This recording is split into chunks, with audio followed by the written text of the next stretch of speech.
Fix my Porsche and I'll marry you, Claire Whitmore said with a smile sharp enough to make the whole ballroom laugh. But Ethan Miller did not laugh, because beneath the applause, beneath the crystal chandeliers and the cameras and the billion-dollar confidence in that room, he heard something inside the old car begging not to be buried. The 1973 Porsche 911 Carrera RS sat under a circle of white stage lights like a tired king in a glass museum. Silver paint polished so perfectly it reflected the faces of every investor waiting to watch it be sold. Claire stood beside it in a cream suit, calm as winter, one hand holding the fountain pen that would sign away the last thing her father had ever loved. Across the stage, Ryan Caldwell smiled for the cameras, already calling the car a relic, already telling the board it was smarter to turn memory into money. Then Claire turned the key. The engine coughed once, shuddered twice, and died. Not stalled, not struggled, died. A thin silence passed through the room before the whispers began. One engineer opened the rear deck lid. Another checked the ignition. A third tapped at a tablet as if technology could bully the past into obedience. Ryan gave a polished little laugh and said, "Well, I suppose even legends know when to retire." That was when Ethan, standing half-hidden near the service curtain in a faded work shirt with grease on his cuffs, looked up. He had been hired for the night to move tools, check tire pressure, and stay invisible. Invisible was something he understood. He had spent years becoming good at it, especially after the racing world forgot his name and remembered only the rumors. Beside him, his 8-year-old daughter Lily held a sketchbook against her chest, her eyes wide under the bright noise of rich people pretending not to panic. Ethan listened again. The room heard failure. He heard interruption. He heard a note cut off too cleanly, like a song stopped by a hand over the mouth. "That car didn't die," he said quietly. "It was silenced." Claire heard him. Her eyes moved from the dead Porsche to the man behind the curtain, then to his worn boots, his rolled sleeves, the old toolbox at his feet. A few people turned. Ryan's smile thinned. "Excuse me?" Claire asked. Ethan stepped only far enough into the light for everyone to see he did not belong there. "Fuel line isn't the problem," he said. One of the company engineers scoffed. "And you know that from back there?" Ethan did not look at him. "I know it because the starter dragged half a beat late. The idle tried to catch, and the shutoff was too clean for a fuel issue." The ballroom grew amused again, the way powerful rooms often do when a quiet man speaks with confidence they did not give him permission to have. Claire tilted her head, curiosity hiding behind pride. "You're the mechanic from the loading bay?" "For tonight," Ethan said. Ryan laughed softly into the microphone, making sure the room joined him. "Claire, please. We have certified Porsche specialists standing here." Ethan's face stayed still. No anger. No pleading. Just quiet dignity, the kind that made laughter feel cheaper the longer it lasted. Claire looked at the pen in her hand, then at the car, then back at Ethan. Perhaps she meant only to rescue the moment. Perhaps she wanted to test him. Or perhaps a part of her, buried under years of boardrooms and polished grief, wanted someone to prove her father's car was more than an asset on a contract. She smiled toward the crowd and said, "All right, then. Fix my Porsche and I'll marry you." The room erupted. Phones lifted. Champagne glasses trembled with laughter. Lily's cheeks flushed, but Ethan gently placed one hand on her shoulder without taking his eyes off the car. "Daddy," she whispered, "they're making fun of you." Ethan's voice was low, steady, almost kind. "That's all right, sweetheart. People laugh loudest before they listen." Claire's smile faded just a little. For the first time that night, she saw not a joke, not a hired hand, not a man trying to impress a CEO, but a father standing between humiliation and his child with nothing except grace. Ethan walked toward the Porsche and stopped 3 feet from it, close enough to smell warm metal, old leather, and something faint beneath it all. Something wrong. He looked at Claire. "I need a flashlight, a clean cloth, and 90 seconds. Without anyone touching that car." Ryan folded his arms. "This is ridiculous." Ethan finally glanced at him. "No," he said softly. "What's ridiculous is selling a car that's still trying to tell you the truth." And just then, Beneath the dashboard, a tiny red warning light blinked once. Then again, like the Porsche itself had heard him. The red warning light blinked so faintly that most people missed it, but Ethan did not. He leaned closer without touching the Porsche, his breath slow, his hands open at his sides like a man approaching something wounded instead of broken. The ballroom stayed caught between laughter and curiosity, that strange American kind of silence where money waits to see whether it should be impressed or offended. Claire lifted one hand, and the engineers stepped back half an inch, not because they respected Ethan, but because they feared her. 90 seconds, she said. No tools until I say so. Ethan nodded. Fair enough. Ryan moved quickly to her side, lowering his voice just enough to sound private while keeping it loud enough for the front row to hear. Claire, you should know who you are letting near your father's car. Ethan did not turn. Lily did. Her small fingers tightened around the edge of her sketchbook. Ryan glanced toward the nearest board members, then smiled with the clean cruelty of a man who knew how to make suspicion sound like responsibility. His name is Ethan Miller, former racing engineer, removed from the circuit 7 years ago after the Ashford Ridge incident. Blacklisted from 3 professional teams. No active certification. No insurance clearance. No reason to be near an $18 million asset. The room changed instantly. Laughter thinned into murmurs. A woman in pearls lowered her glass. One of the investors whispered, "That is him." Claire's face became unreadable, but her eyes sharpened. "Is that true?" she asked. Ethan finally looked up. The stage lights made the silver threads near his temples show, and for a moment he seemed older than 38, not in years but in weight. "I was removed," he said. "I was blamed. Those are not always the same thing." Ryan gave a soft breath through his nose. Convenient distinction. Ethan did not answer him. He looked only at Claire. "I am not asking you to trust my name. I am asking you to trust what the car is doing." Claire stepped closer, still holding the unsigned contract. "And what is it doing?" Ethan pointed toward the dash without touching it. "It is holding a fault after shutdown, but the sequence is wrong. Old engines fail messy. This one stopped clean." One engineer crossed his arms. "That could mean a bad relay." "Could," Ethan said. "But it would not make that smell." Claire frowned. "What smell?" Ethan took one slow breath through his nose. Heated insulation. Not burned through. Warmed just enough to scare the ignition system into silence. The words settled over the room like dust falling through sunlight. Ryan smiled again, but this time there was work behind it. "You are diagnosing a classic Porsche by smell now?" "No," Ethan said calmly. "I am listening to what somebody tried to hide." Claire studied him, and the pen in her hand lowered a little. Behind her, Lily noticed Ryan step back toward the maintenance tablet resting on a chrome stand near the curtain. His thumb moved quickly across the screen. One line vanished, then another. Lily's eyes widened, but her voice caught in her throat. She looked at her father, then at Claire, then down at her sketchbook. Quietly, with the kind of courage children use when adults are too loud to hear the truth, she opened to a blank page and began to draw exactly what she had seen. Ethan placed the clean cloth Claire had given him over his palm and crouched near the rear of the Porsche. He still had not touched the engine. "Miss Whitmore," he said, his voice low but carrying all the way to the back of the ballroom. "Engines do not lie. People do." Claire's expression shifted, not into belief, not yet, but into doubt. And doubt was the first crack in a wall Ryan had spent years building. Then Ethan leaned closer to the old car, and beneath the scent of wax, leather, and money, he caught something that made his face go still. It was a faint trace of almond and melted plastic, a smell he had met once before on the worst night of his life. Ethan stopped breathing. For one careful second, not because the smell was strong, but because it was familiar.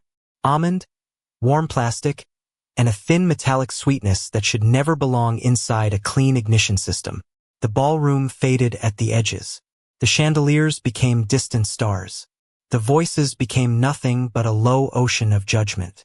7 years earlier, on a cold night outside Ashford Ridge, that same scent had clung to his hands after a test car failed in a way no report ever explained.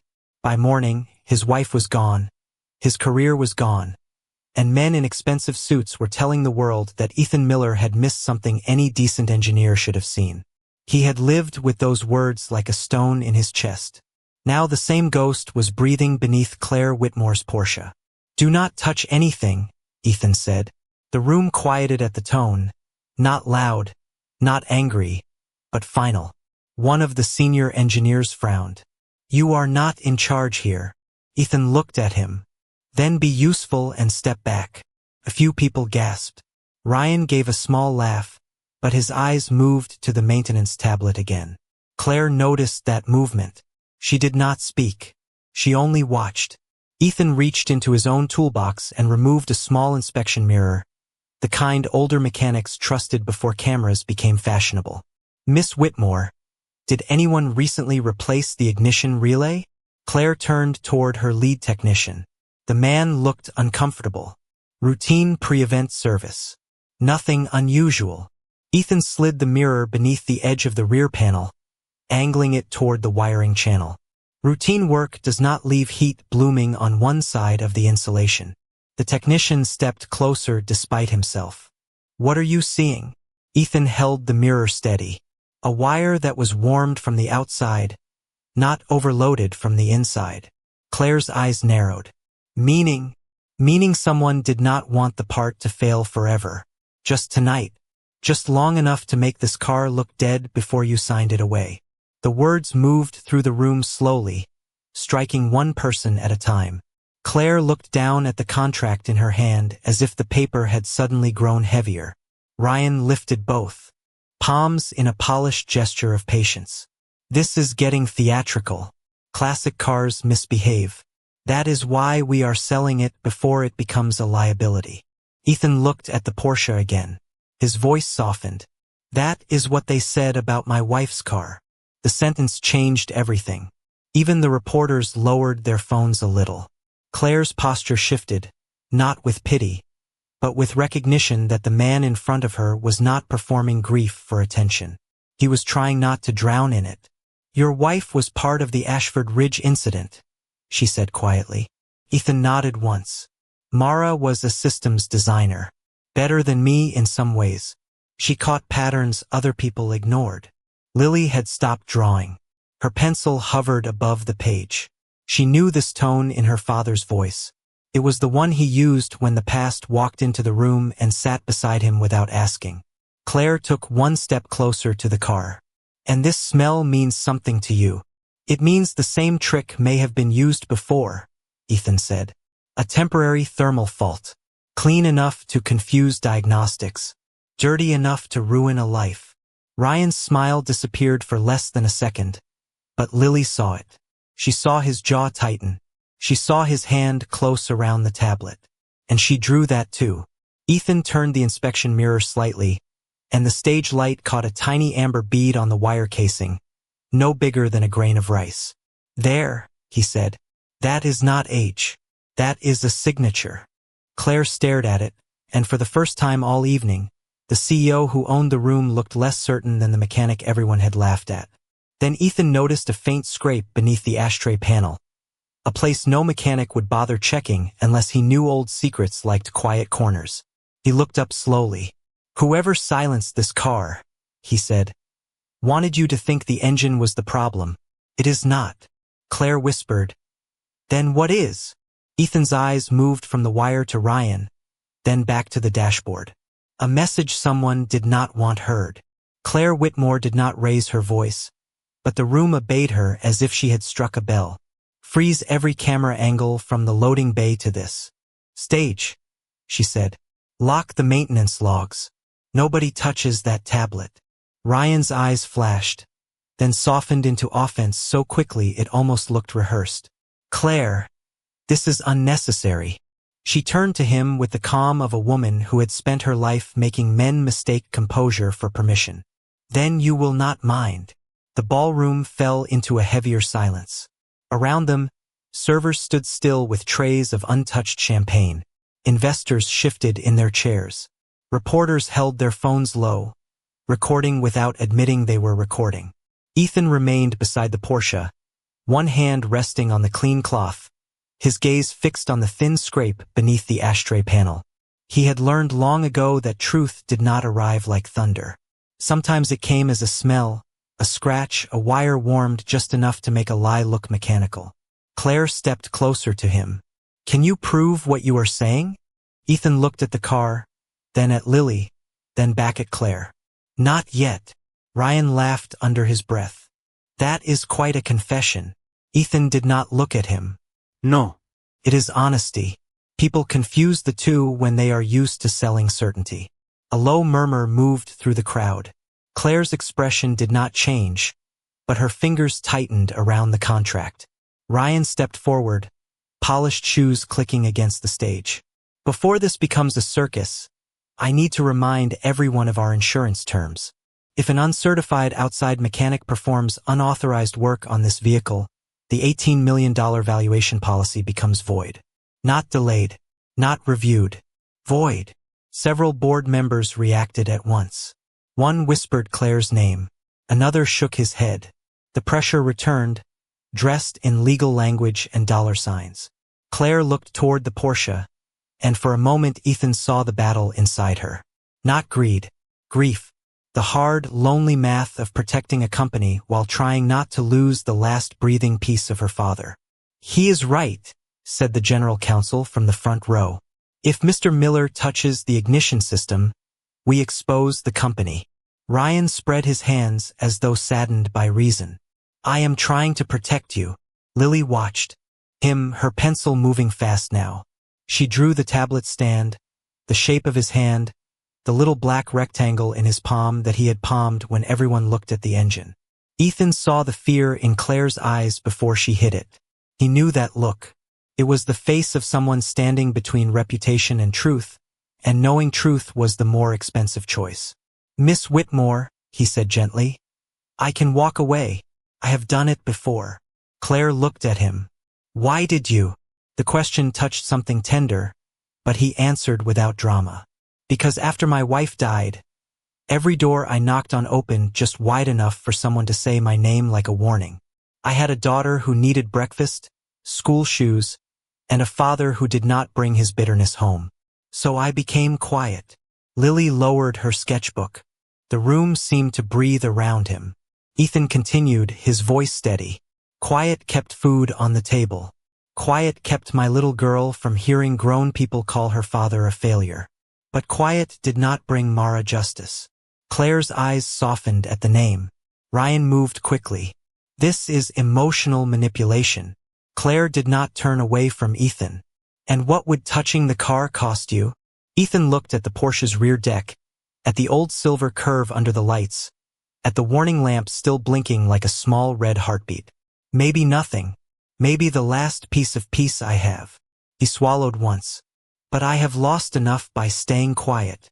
The words landed without force, and that made them stronger. Claire closed the contract folder. The sound was small, but it traveled through the ballroom like a door shutting. "Then we will not authorize a repair," she said. Ryan almost smiled. Claire looked toward the security team. "We will authorize an inspection for preservation of evidence. Every camera stays on. Every movement is recorded. And if anyone deleted a maintenance log tonight, they should start praying the cloud backup is kinder than I am." For the first time, Ryan had no quick answer. Ethan nodded once, then lifted the cloth and reached toward the ashtray panel with the care of a man opening a letter from the dead. Beneath it, tucked behind old German wiring and dust, was the corner of a folded piece of oil-stained paper. Ethan did not pull the paper out quickly. He eased it free with 2 fingers wrapped in the clean cloth, as if the old Porsche had been holding its breath for years and one careless motion might make the truth fall apart. The oil-stained sheet was folded twice, brittle at the edges, darkened by heat and time. Claire stared at it before it was even opened. Something in her face changed, not because she knew what it said, but because she knew the handwriting before she saw the words. "That is my father's paper," she whispered. Ryan stepped forward. "Claire, anyone could have planted that." She did not look at him. My father used blue grease pencil for private notes. He said ink was for lawyers and grease was for men who fixed what lawyers complicated. A soft, uneasy ripple moved through the ballroom. Ethan unfolded the paper on the Porsche's rear deck lid, careful to keep it under the camera light. The handwriting was cramped but steady, the letters leaning forward like a man in a hurry. Claire read the first line aloud, and her voice trembled despite every boardroom lesson that had taught her not to. If she ever stopped singing, check the wire beneath the ashtray. The room went still. Even the engineers looked at one another with the quiet embarrassment of men realizing they had inspected everything except the one place love had told them to look. Ethan bent toward the open panel again. There is a secondary lead behind the ashtray housing, he said. Not factory. The lead technician crouched beside him now, less proud than before. That should not be there. Ethan nodded. No, but somebody wanted it there. Claire knelt on the stage without caring who saw the CEO of Whitmore Motors lower herself onto polished wood in a cream suit. Her eyes searched the narrow space beneath the dash. What does it connect to? Ethan followed the wire with the inspection mirror. Cassette unit. Old auxiliary bypass. Your father built a hidden circuit into the audio system. Ryan forced a laugh that sounded too thin to be confidence. A secret tape recorder inside a car? This is becoming absurd. Ethan looked up at him. Absurd things are easy to mock before they become evidence. Lily, standing near the curtain, hugged her sketchbook tighter. She had drawn Ryan's hand, the tablet, the missing line, and now she drew the way his smile kept arriving 1 second too late. Claire touched the folded paper with one fingertip. He used to say this car sang better than any machine he owned. I thought he meant the engine. Ethan gently removed a small screw from the lower ashtray bracket. The metal gave a tiny tired squeak. Dust loosened. Beneath the bracket was a taped connection, old but deliberate, wrapped in faded black cloth. Ethan held his breath as he peeled it back. Inside sat a small glass fuse, cloudy at one end. This was not blown by age, he said. It was swapped. The lead technician leaned in. For a dead fuse? For a fuse that would kill the hidden circuit while leaving the rest of the car confused. Claire looked at Ryan then, slowly. He gave her the expression of a loyal executive wounded by suspicion, but his hand had gone pale around his phone. Ethan reached into his toolbox and selected a matching fuse from a small tin labeled with Lily's handwriting. Dad's tiny lightning. For the first time that night, Claire almost smiled. Your daughter labels your parts? She says I lose things when I think too hard. Lily raised her chin a little, and some of the shame the room had placed on her began to fall away. Ethan set the new fuse in place but did not start the car. Not yet. He looked at Claire. If this works, the cassette may play whatever your father hid. Claire swallowed. And if it does not? Ethan's voice softened. Then at least he knows you listened. Claire closed her eyes for 1 second, the way people do when they are asking heaven for courage without wanting witnesses. Then she opened them and nodded. Ethan turned the key to the first position. The dashboard lights warmed. The red warning light stopped blinking. From inside the old cassette deck came a click, a hiss, and then the faint sound of a man breathing through static. The sound from the cassette was so small at first that the ballroom seemed to lean toward it. Static breathed. Through the old speakers, rough and uneven. Then a man's voice emerged beneath the hiss, tired but unmistakably deliberate. Claire, sweetheart, if you are hearing this, then I failed to tell you the truth while I was still standing in front of you. Claire covered her mouth with one hand. The CEO vanished for a moment, and in her place stood a daughter hearing her father step out of memory. No one moved. Not the board members. Not the engineers. Not the reporters who suddenly understood they were no longer watching a luxury car event, but the opening of a locked room inside two families' pain. The voice continued. The Porsche was never meant to be sold. I hid this here because I did not know who I could trust inside my own company. Ryan's face stayed polished, but the color began draining from beneath it.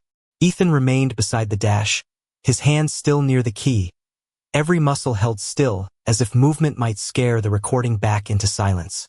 Then another voice appeared on the tape, muffled, younger, impatient. Ethan's eyes changed before anyone said the name. He knew that voice. He had heard it in conference calls, track briefings, and once in a closed investigation room where men avoided looking him in the eye. Mara Miller found the thermal bypass, the voice said through static. If she talks before the Ridge review, we lose the prototype contract. Claire looked at Ethan. Lily looked at her father. Ethan did not blink, but something in him folded inward, quiet and terrible. Mara's name had not been spoken in that room before, yet it landed like a candle placed on an altar. Claire whispered, "That was about your wife." Ethan nodded once. His voice barely carried. "Yes." The tape clicked, dragged, then resumed with Claire's father speaking again.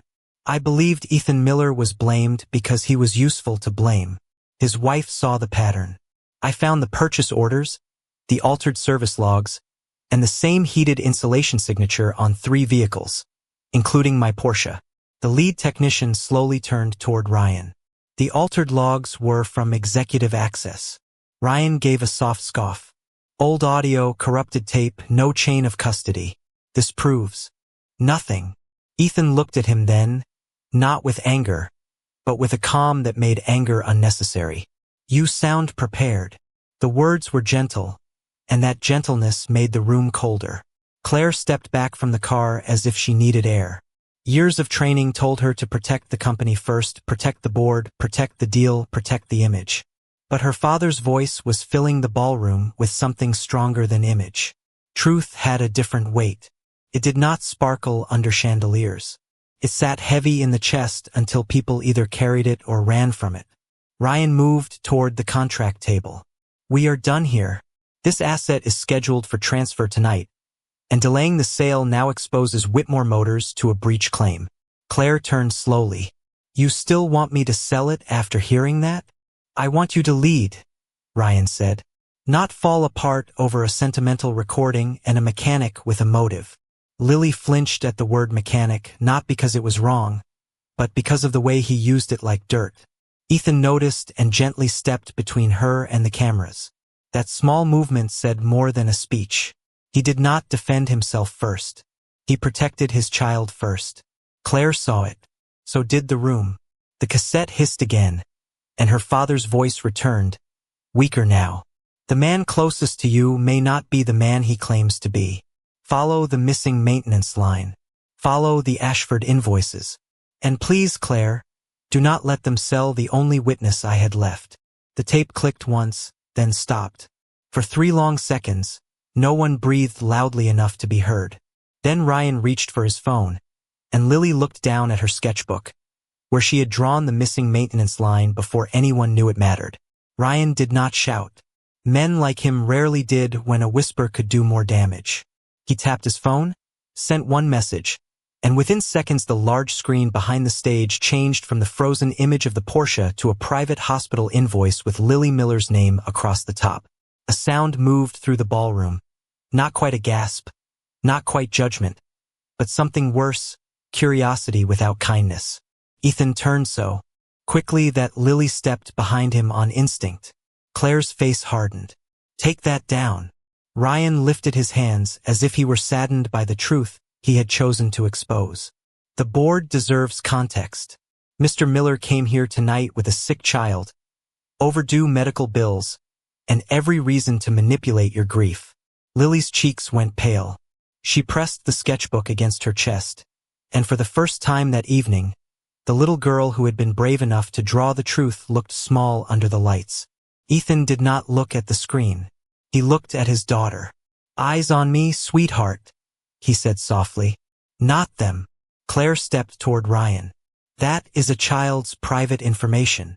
Ryan kept his voice calm, dressed in concern. "It is a motive. He needs money. He needs a miracle. He hears an old tape, builds a story around it, and suddenly you are ready to put this company at risk." Ethan's jaw tightened, but he did not defend himself.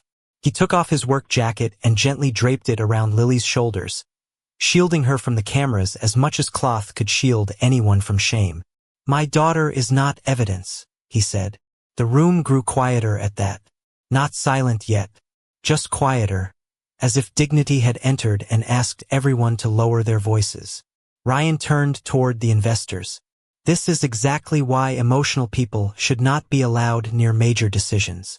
Claire looked from the invoice to Ethan, from Ethan to Lily, and then to the unsigned contract waiting on the table.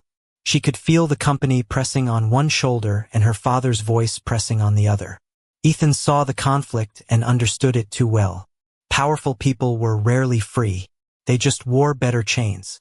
"Miss Whitmore," he said, "you do not owe me belief." Claire turned back to him. "Then what do I owe you?" "Nothing," Ethan said. "But you owe that car a fair hearing. You owe your father enough courage to ask why someone wants it gone tonight." Ryan laughed softly. "Courage? This from a man who disappeared for 7 years?" Ethan nodded once. "Yes, I disappeared. I packed school lunches. I fixed brakes for neighbors. I learned which grocery stores marked down bread after 8 in the evening. I sat beside hospital beds and told my little girl that being poor is not the same as being less. If that makes me small to you, then you and I measure men differently." The words did not rise. They settled. Even the cameras seemed less hungry. Lily looked up at her father, and something steadier returned to her face. Then she stepped from behind him, still wrapped in his jacket, and walked toward Claire. Ethan reached for her hand, but she shook her head gently. "It is okay, Daddy." The room watched as Lily held out her sketchbook. Claire knelt to take it, no longer caring about the cameras or the cream suit or the board members staring.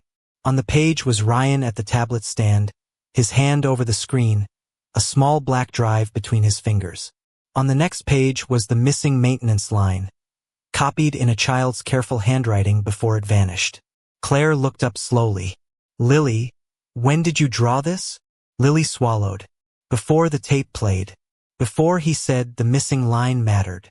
Ryan's face went still, the kind of stillness that did not prove guilt, but invited everyone to wonder why an innocent man had suddenly forgotten how to breathe. Claire stood, holding the sketchbook like it was stronger than the contract. She looked at Ethan, then at the Porsche, then at the board. "Turn the screen off," she said. "Now." This time, no one waited for Ryan's permission. The screen went dark, and with it the cruel brightness around Lily's name disappeared. But the damage it had tried to do remained in the room like smoke.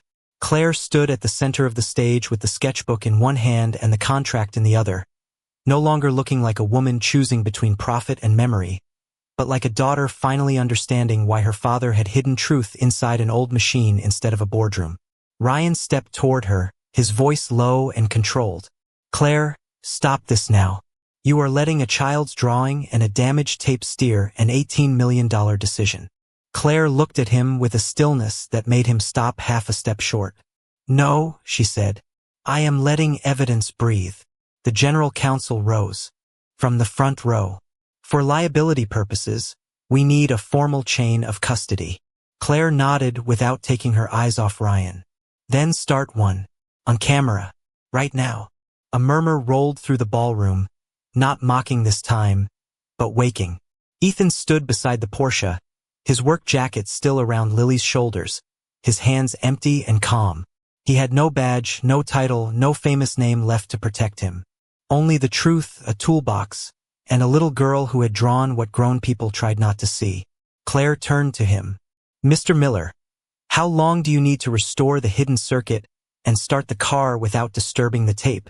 Ethan glanced at the dash, the fuse panel, the wire beneath the ashtray, and the old cassette deck that had already given them one breath from the past. 12 minutes, he said. Ryan shook his head. Absolutely not. Security should clear the stage. Claire did not look away from Ethan. No. Let the car speak. The words crossed the ballroom and changed its temperature. Phones lifted again, but differently now. Not to laugh. To witness. Ethan opened his toolbox and moved with the quiet precision of a man who had spent years practicing patience because life had not allowed him the luxury of panic. He replaced the dead fuse. He cleaned the heated lead. He bridged the old auxiliary wire with a copper connector barely larger than a penny. The lead technician stood beside him, calling each step aloud for the camera. No modification to engine control. No alteration to recording media. Preservation repair only. Claire held Lily's sketchbook against her chest while the seconds passed. Lily whispered, "Daddy can do it." Claire answered softly, "I know." Ethan paused at the ignition. He did not turn the key yet. He rested his fingers on it and closed his eyes for one heartbeat, not to pray for success, but to honor the woman whose name had been trapped in static for 7 years. Then he turned it. The Porsche woke slowly. First came the fuel pump, a gentle hum under the floor. Then the starter turned. The engine caught, stumbled, found itself, and settled into a low, warm rhythm that filled the ballroom like an old song returning to a house that had forgotten music. Nobody clapped. Nobody laughed. The cassette clicked again. Claire's father spoke through the speakers, clearer this time. The Ashford invoices were routed through Caldwell Strategic Holdings. The service logs were altered after Mara Miller flagged the thermal bypass. Ethan did not miss the failure. He was kept away from the file. Ryan's face emptied. The lead technician looked at the tablet backup now restored on a second screen. Line by line, the deleted maintenance entry reappeared with Ryan's executive credential beside it. Claire read it once, then again. "You removed the line tonight." Ryan tried to smile, but there was nowhere for it to go. "Claire, you are misunderstanding company procedure." Ethan stepped back from the car, wiping his hands on the cloth, giving the moment to the truth instead of taking it for himself. The Porsche idled steadily behind him, no longer a relic, no longer an asset, no longer a joke. It had become a witness. Claire walked to the contract table, lifted the sale agreement, and tore it cleanly in half. The sound was not loud, but it ended the old order of the room. She turned to the crowd, her eyes bright but steady. "My father said not to sell the only witness he had left. I should have listened sooner." Then she looked at Ethan, and the entire ballroom followed her gaze. The man they had laughed at stood quietly beside his daughter, not smiling, not boasting, only breathing as if a weight had shifted after years on his chest. In that silence, respect arrived without applause. For several seconds after the torn contract fell onto the table, nobody knew what to do with their hands. The investors did not clap. The reporters did not shout questions. The engineers did not rush forward to reclaim authority. They simply stood there while the old Porsche idled beneath the lights, steady and alive, as if it had waited years for one honest room. Ryan Caldwell looked from Claire to the restored maintenance log, then to the cameras that had captured every word, every deleted line, every careful movement of Ethan's hands. His polished calm finally had nowhere left to stand. Claire did not humiliate him. She did not need to. She only turned to the general counsel and said, "Preserve the files, notify the authorities, and remove him from every company system before he touches another record." Ryan opened his mouth, but no defense came out. Only a thin breath and the sound of a man realizing that power without truth is just noise. Ethan placed the clean cloth back into his toolbox. Lily ran to him then, not fast, not dramatic, just with the quiet urgency of a child who had been brave too long. He knelt and wrapped both arms around her while the Porsche warmed behind them. "You did good, sweetheart," he whispered. Lily looked toward Claire. "Did Grandpa Whitmore help Daddy?" Claire's eyes filled, but her smile held. "I think he helped all of us." In the weeks that followed, the story changed shape in ways money could not control. The old investigation into Ashford Ridge was reopened. Mara Miller's name was cleared in the public record, and so was Ethan's. Whitmore Motors announced a new foundation for young mechanics, engineers, and children from working families who loved machines but had never been invited into rooms where machines became dreams. Claire named it the Mara Miller Technical Trust, not because Ethan asked her to, but because justice sometimes begins by saying a forgotten name out loud. Lily's medical care was covered through the company's Family Assistance Fund. Though Ethan refused anything that sounded like pity, Claire understood. She called it what it was, a debt that Truth had owed them for 7 years. 3 months later, the Porsche sat inside Ethan's small garage on the edge of town, not as a museum piece, but as something alive again. The floor smelled of motor oil, sawdust, and coffee. Rain tapped softly against the tin awning. Lily slept in the passenger seat under a plaid blanket, her sketchbook open on her lap, a drawing of the Porsche beside 3 people standing together beneath a yellow sun. Claire stood near the workbench in jeans and a navy jacket. No cameras, no board members, no diamond-bright ballroom around her. Just a woman learning that grace felt different when no one was watching. Ethan adjusted the idle one final time and closed the rear deck lid with both hands. "Your father built a stubborn car," he said. Claire looked at him. He liked stubborn people. A small silence settled between them, warm and unafraid.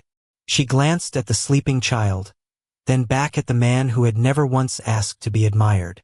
"That night I made a joke," she said softly. Ethan wiped his hands, his expression gentle. "I remember." Claire stepped closer, not with the confidence of a chief executive, but with the humility of someone offering truth instead of performance. "This time, I am not joking." Ethan did not answer quickly. He looked at Lily, at the car, at the rain washing the windows clean. Then he smiled, quiet and careful, the way a wounded heart smiles when it finally believes the world may still hold second chances. And for once, the silence around him did not feel like punishment. Felt like peace.